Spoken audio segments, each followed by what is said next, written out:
네, 안녕하세요 여러분들. 오늘도 큐티 포워드 시간을 가지도록 하겠습니다. 오늘은 6월 15일이고요 성막에 대해서 한번 같이 나누어 보도록 하겠습니다. 자, 여러분, 성막 하면 여러분들 조금 어려울 거예요. 오늘 얘기가 속이 아름다운 사람 이렇게 해가지고 성막 안에 무엇이 더 아름다운지에 대해서 얘기하거든요. 성막에 대해서 한번 인터넷에 쳐볼게요. 성막 위키트리 뭐 이렇게 있는데, 먼저 이렇게 3D를 보면 조금 더 이해하기 쉬울 것 같아서 한번 영상을 보겠습니다. 유튜브에 성막을 치니까 뭐 이렇게 3D 화면으로 나오는 성막 이렇게 모습이 나와요. 근데 여러분들한테 보여주고 싶은 것들이 있는데, 오늘 같이 나누고 싶은 것들이 뭐냐면, 이 가운데 이제 성막을, 여기 보면 이제 성막을 짓고 주위에 이제 지파들이 이렇게 있죠.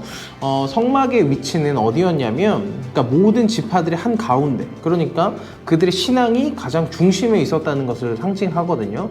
자, 이어서 한번 볼게요. 자, 성막 안으로 들어가면 이렇게 돼 있어요. 성막 안으로 이렇게 들어가면 이렇게 여기 이제 번제단이 있고, 뭐 여기 앞에 물두멍이 있고, 이 뒤에 이제 성막이 이렇게 존재하는데, 뭐 이렇게 뭐 피를 바르는 얘기도 나오고, 뭐 이렇게, 이것은 나중에 여러분들이 보시면 좋을 것 같아요. 자, 오늘 우리가 공부할 부분은 뭐냐면 이 성막이에요. 자, 지금 여기 덮이는 부분 보이죠? 이것이 이제 오늘 여기서 우리가 얘기하는 성막 덮개 제작법에 대한 얘기입니다. 그러면서 이제 안쪽에 여기 보면 이제 천사들의 그림이 그려져 있죠. 여기 보면 1절에 그 위에 정교하게 그룹을 수놓는다 라고 1절에 보면 나와 있어요. 이것이 뭐냐면 여기다가 그룹 천사의 모습을 하는 거죠. 자, 볼게요. 한 겹, 자, 한 겹씩 두 겹, 자, 두 번째, 그 다음에 세 겹, 그 다음에 또 그 위에 네 겹. 아, 보셨죠? 이렇게 네 겹을 쌓아서 거기다가 하는 거가 바로 성막이 되겠습니다. 자, 성막 덮개. 자, 성막 덮개 이렇게 보면 이미지를 한번 볼게요. 여러분과 같이. 여기도 잘 나와 있는데 1덮개, 2덮개, 3덮개, 4덮개 이렇게 있죠. 이걸 좀 더 확대해서 보겠습니다. 이렇게 성막이 이렇게 있는데 덮개를 이렇게 쌓아요. 이 안에는 이렇게 성소 벽이 있고, 이 안에는 성소, 그리고 이 뒤에는 지성소. 이걸 휘장이라고 우리는 부릅니다. 자, 이것들을 왜 하나님께서 우리에게 만들게 하셨을까는 한번 같이 나눠보겠습니다. 자, 여기 오늘 말씀을 쭉 볼게요. 오늘 말씀에 여러 가지 이야기가 나오는데, 여기서 궁금한 점이 하나가 있어요. 궁금한 점. 그것이 무엇이냐면, 왜 하나님은 성막을 만들려고 했는데 그것을 정교하게, 그리고 어려운 방식으로, 그리고 귀한 것으로 만들려고 했을까? 물론 성막을 만드는데 귀한 것으로 만들어야겠죠. 근데 여러분들이 조금 오해하고 있는 게, 이런 재료들을 광야에서 구하기 어렵지 않아? 라고 생각하죠. 무슨 해달의 뭐 이렇고, 뭐 금, 고리, 금이 광야에 어디서? 근데 출애굽한 이스라엘 백성들이 애굽 백성들로부터 재물을 받고 나와요. 그 얘기는 뭐냐면, 이스라엘 백성들에게 이미 있는 것, 그리고 이미 그들이 귀하다고 생각하는 것. 이후에 보면 이 성막을 짓기 위해서 백성들로부터 헌금을 받는데, 그 헌금이 너무나도 많아서 갖고 가라, 이제 충분하다라고 얘기하는 부분이 나와요. 그 말은 어떻게 해석할 수 있냐면, 이미 이들한테 가지고 있었던 물질은 부족하지 않았다라는 거예요. 이미 이 성막을 지을 수 있을 정도로 이미 가지고 있었다라고 얘기할 수 있습니다. 그러니까 오늘 이 성막을 만드는 방식이 마치 불합리하다고 느낄 수는 없는 거예요. 왜냐? 하나님께서 이미 다 주셨고 준비해 놓은 걸 가지고 만들기만 하면 되는 거니까요. 그러면서 하나님께서 여기에서 또 두 번째 우리가 고민해야 될 것이 있어요.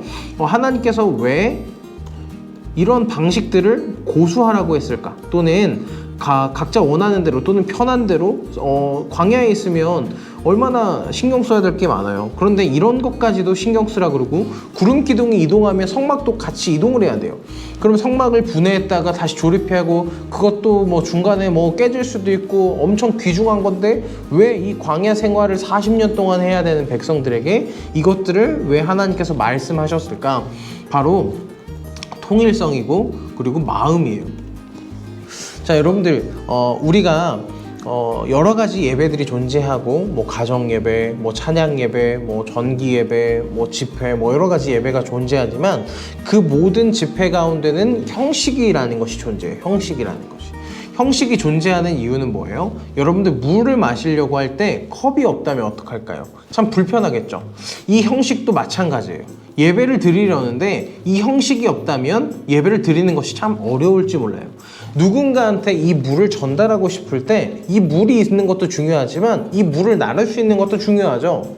예배를 할 때도 이 예배라는 것을 하는 것도 물론 엄청 중요한 거지만 이 예배를 하나님께 올려드리는 형식과 방식이 매우 중요하다는 것을 오늘 이 본문을 통해서 하나님께서 얘기하고 계십니다. 그러면서 또 두 번째, 자, 마음이에요. 자, 여러분들 성전에 올 때 예배를 드릴 때 그저 그냥 아무런 옷, 그냥 집에서 굴러다니는 옷 입고 올 때가 예배에 대한 마음이 경건하고 거룩해요? 아니면 진짜 내가 새로 산 옷, 그리고 내가 이것은 단정하다고 생각하는 옷, 이런 것들, 또 머리도 이렇게 쫙 깔끔하게 하고 나서 오는 것이 마음이 더 좋은가요? 하나님께서 이 방식들을 계속해서 고수하시면서 이스라엘 백성들한테 가르치고 싶었었던 마음은 무엇이냐면 너희들이 어떤 마음을 가지라는 거예요. 어떤 마음을 가지라? 하나님 앞에 거룩하고 경건되고 구별된 마음을 가지길 바란다라는 마음으로 계속해서 우리에게 만들어주고 계시는 거죠. 자, 속이 아름다운 사람이라는 제목으로 오늘 큐티를 나누었었는데 여러분의 마음은 어떤가요?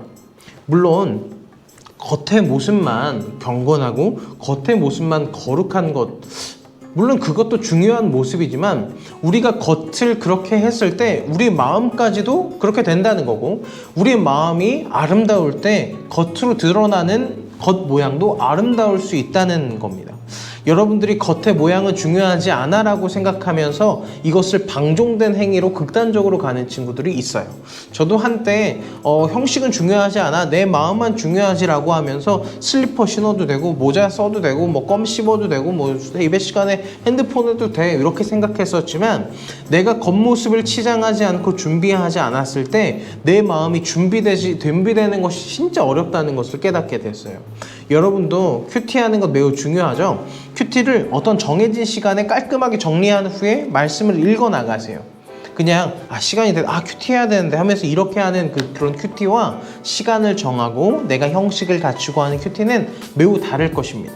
여러분, 형식은 어떻게 보면 뭐 관습이 될 수도 있고 뭐 전통이 될 수도 있고 다른 사람들이 요구하는 말도 안 되는 뭐 불공정일 수도 있겠지만 이 형식이 있어야지만 우리가 어떻게든 마음을 가다듬을 수 있고 우리를 보호하는 최소의 단위다 라고 생각한다면 이 형식은 불필요한 것이 아니라 꼭 우리에게 필요한 것이라는 것을 기억하시기 바랍니다.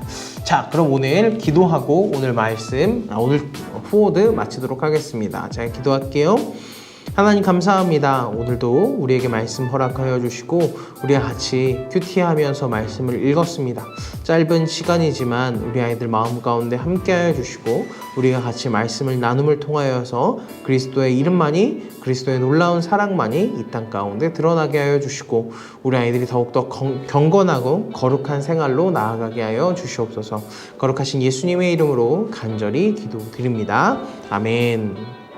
네, 모두 수고 많으셨고 다음 시간에 또, 그리고 내일 또 큐티가 있으니까요, 매일매일 큐티하는 저와 여러분이 되었으면 좋겠습니다. 모두 안녕.